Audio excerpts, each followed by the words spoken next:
جی بالکل، یہ ہے توسا شہر کا مین کلمہ چوک، جہاں سے ایک نہیں دو نہیں بلکہ 5 روڈ نکلتے ہیں۔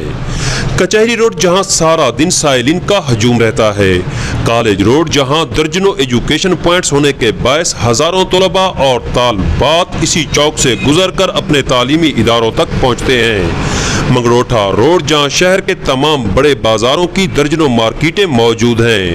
ٹریفک پولیس اور میونسپل کمیٹی کا عملہ ہونے کے باوجود یہاں ٹریفک کا ایسا ازدحام لگا رہتا ہے کہ پیدل چلنا بھی محال ہو جاتا ہے۔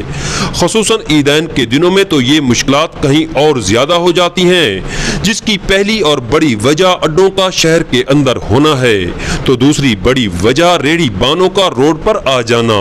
ٹریفک اور میونسپل کمیٹی کے عملے کی کوششوں سے چند لمحوں کے لیے انہیں ہٹایا تو جاتا ہے، مگر دوسرے لمحے پھر سے یہ روڈ پر موجود ہوتے ہیں۔ اس موقع پر شہریوں نے ویس نیوز سے گفتگو کرتے ہوئے کہا کہ نہ صرف اڈوں کو فوری طور پر شہر سے باہر نکالا جائے، بلکہ تجاوزات قائم کرنے والے ریڑھی بانوں کے خلاف بھی فوری طور پر کارروائی کی جائے۔ اس کے ساتھ ساتھ کلمہ چوک پر ٹریفک پولیس کی نفری بھی بڑھائی جائے تاکہ مشکلات پر قابو پایا جا سکے۔